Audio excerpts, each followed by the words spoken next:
All right, what is going on, everyone? We are back with another video.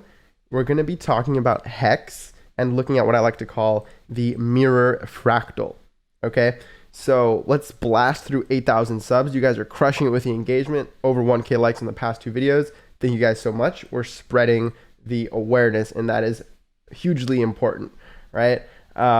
A few other announcements before we actually get into the charts. The fact that we actually opened up a merch shop, right? If you go to lookinhex.shop, let me open it up for you in another tab real quick.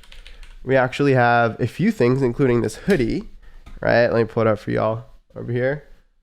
We have the hoodie, we have the backpack, right? Cool backpack with a hidden hex chart in the front and bottom pocket, as well as got these decorative pillows, super comfy. You guys are seeing it backwards, but super comfy. Or you could just decorate it, right? Someone ordered like 3 or 4 of these in one order. Like they might just spread them across their house or something, because they look cool, right? They're black and pop with color, as well as the mug, right? We have the mug, which I've been drinking a lot of tea lately, kind of recover, and nothing like some consolidation in a nice mug. So check it out, lookinhex.shop. First link in the description. Some of you guys already had first access who are on the email list and whatnot in the Telegram group and on Twitter. So we already have some guys getting their hoodies and whatnot. The heat map on the right sleeve. But yeah, check it out if you haven't already. That's the first announcement. But with that said, let's get into these charts, man. So there's lots to flesh out here, okay? So get comfortable. There's a lot to flesh out here. When I talk about this mirror fractal, we've talked about other fractals in the past, right? We've talked about something like our May fractal, where, well, we have some consolidation here.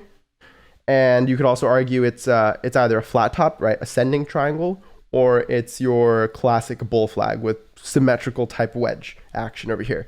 And then what happened after was a textbook break above this resistance, and then retest with a nice reaccumulation region, and then it was blast off. So the argument here, the case here, is that maybe we see something similar, where, and we've talked about this in our past two videos, where we have a break above, maybe into the 70, 80 cent region. Maybe we come back down and retest the 48, 50 cent region as support, have some reaccumulation, and then blast off. So that's our May fractal, right? And our May fractal target was like, it was $1 to $2, right? $1 to $2 into October, November. Now, our Ethereum fractal, you probably already know this one. This one says, hey, we might hit $2 in October if we do what Ethereum did relative to its regression rainbow, come back down, consolidate into the end of the year, and then run up into $25 next May. So that's our Ethereum fractal.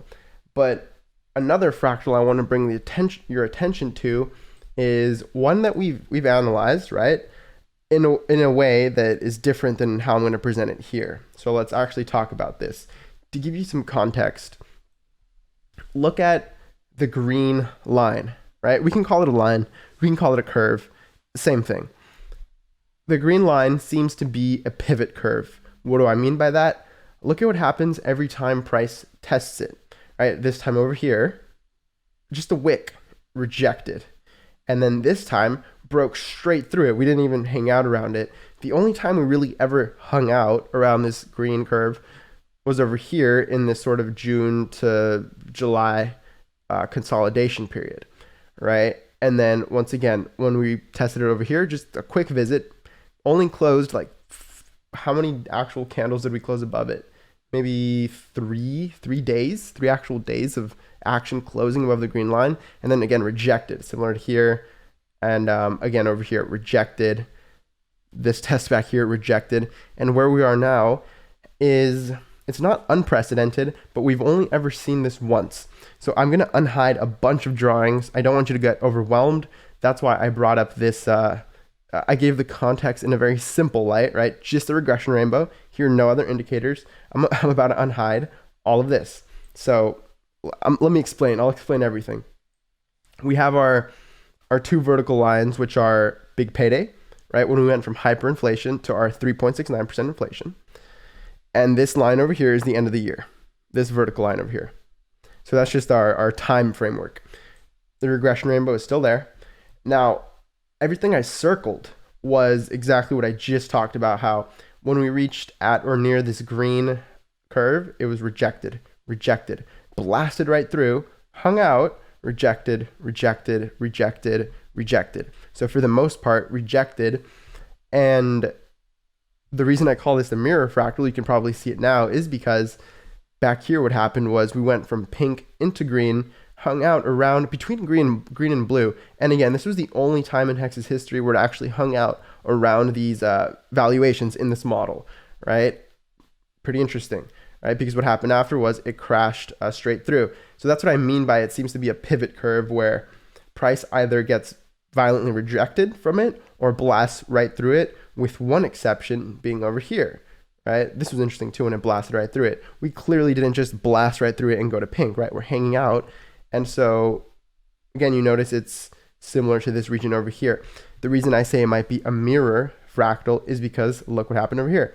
Pink, green, consolidation between green and blue, then orange. If it does it backwards and does the reverse of it, then what we had here, let's pull up the Fibonacci regression rainbow so you can more clearly see.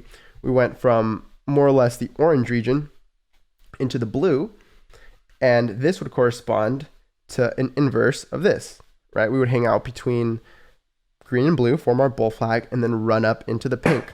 So this is one possible scenario. Now, where does this C wave, so to speak, end up? November 26th at around $3. So this is a more bullish scenario because it assumes a peak to the pink and it assumes it's in November, right? Remember, if we hit pink in October, it's about $2, $2 to $3. November, it's 3 to 4. And in December, we're looking at $5 for the pink regression line. So depending on when we hit it, it'll be, a different level. So I don't know. What do you think about it? I think it's pretty cool. The mirror fractal, right? And I have something I want to mention actually about this. What we did was what's really interesting actually is the amount of time it took to go from blue to orange over here was about, I measured it earlier, kind of forgot. What was it? It was about 45 days. Yeah, about 45 days or so. And the amount of time it took to go from orange to blue on this rally was about 50 days, right? So almost exactly the same, just 10% longer. So if we're to say, okay, fine, we'll be a little more conservative and say we'll extend these moves by about 10%, then I did that earlier as well. And instead of ending on November 27th, it ends on December 7th over here and gets you closer to the $4 mark. So about $3.90. And this shifts over around here. If we were to extend these moves by about 10%, just because, again, blue to orange, orange to blue over here was about 10% slower. So you can be a little more conservative and say, okay, maybe it takes, 10 more days, if that's conservative. I think it's an interesting framework to look at it like this. Also, the reason I have these date and price range boxes is because from the all-time low, right? I'm counting it from this all-time low because that was the all-time low on Uniswap with the most volume. Around 0.00005 was the low. From there to the pre-big payday peak, it was about a 300x, right? So we accomplished about more or less a 300x in more or less a year. Pretty cool. If you look at the not all-time, but the local low, which we formed at big payday, right? The big payday dump, down to the 0.002 level, fifth of a penny level, and we measure that to our local peak, we see that we've done more or less a 225x in a little less than 300 days. So, we could still have room to move up. And again, if it's a more extended version this year of what it played out last year, whoops, did not mean to do that. Meant to extend this over here. Maybe something like this.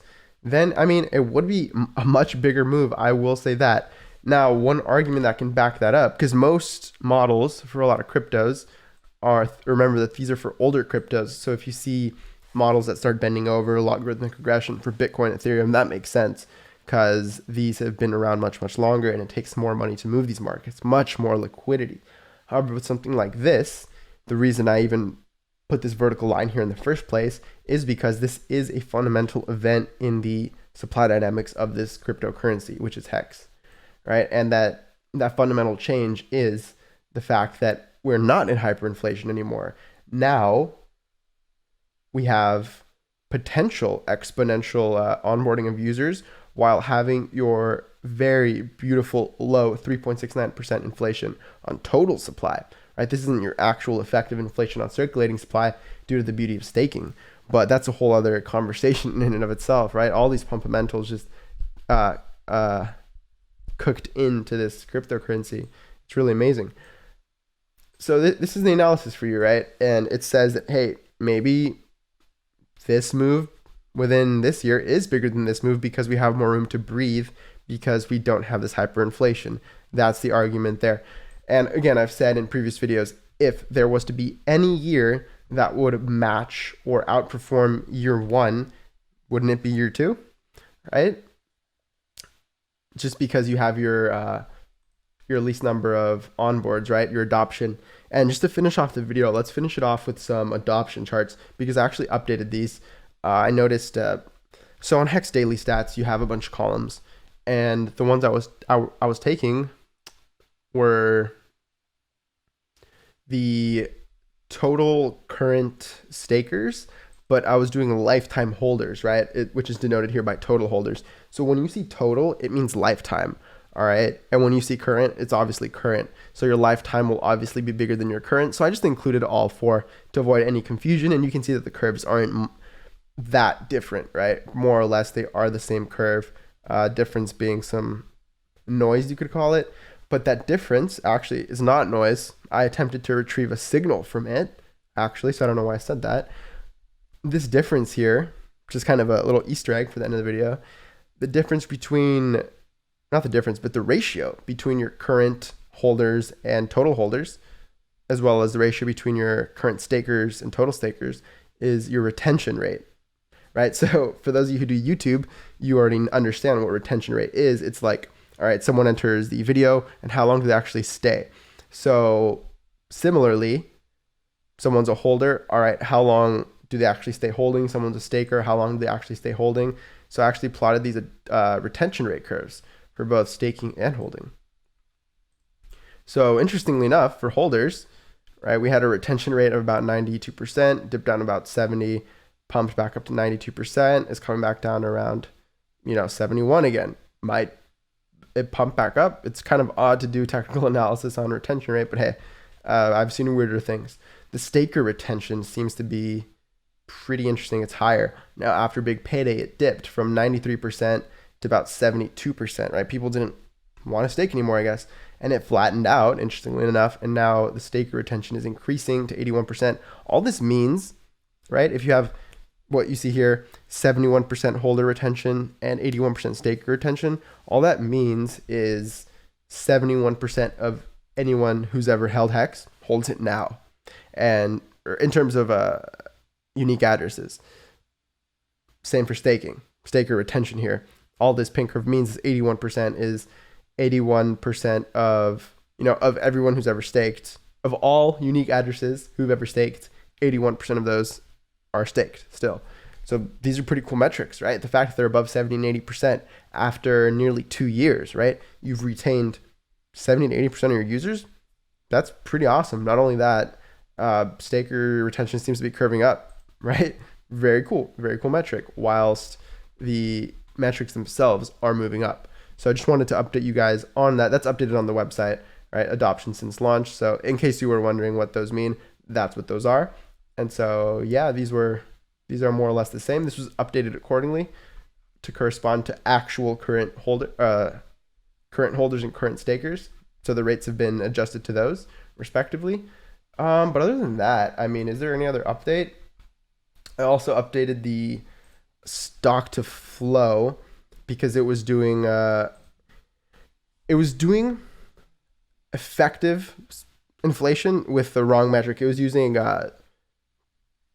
total, right? Circulating plus staked when we're actually trying to get just circulating inflation, which is your actual flow, right? Anyways, it looks almost the same. You don't have to worry about the little technical differences, but it's actually more correct now, which is, it's good, right? I always want to improve the website, and it's looking good. We have our interesting, right? The daily and the weekly kind of converge more nicely now. We're looking at a S2F weekly and daily smoothing at about 64. That's pretty dang good. I'm pretty sure that's what Bitcoin is at right now. So it corresponds to basically a exact same market cap. But then again, market cap is a weird metric to work with in crypto. But yeah, that is the video for you guys. If you want access to things like the regression rainbow on TradingView, like this, then join the VIP list. I'll leave a link to that in the description as well. You have access to this weekly videos, right? I did a video yesterday and Sunday for just for the VIP list because I wasn't feeling it for the for my public YouTube channel. But you also get access to the risk metric here, which again, you can see it hasn't peaked like it did back in May of last year when it peaked into the purple region and we got our actual local top when we transitioned from purple to white, right here. We actually had our local top for a while, right? We didn't breach that again for a while, excluding this weird wick that I don't know why it's on the HIT BTC chart. But as you can see now, our risk metric has, for the most part, never been this overextended, right? The most overextended was May, reached about 0.55 over here. This peak over here reached about 0.5, or not even 0.5, about 0.47 on the risk metric. So yeah, this peak 0.52. So we haven't had a peak up to 0.7, 0.8, 0.9, or 1. But again, you can access this on the VIP list, link in the description.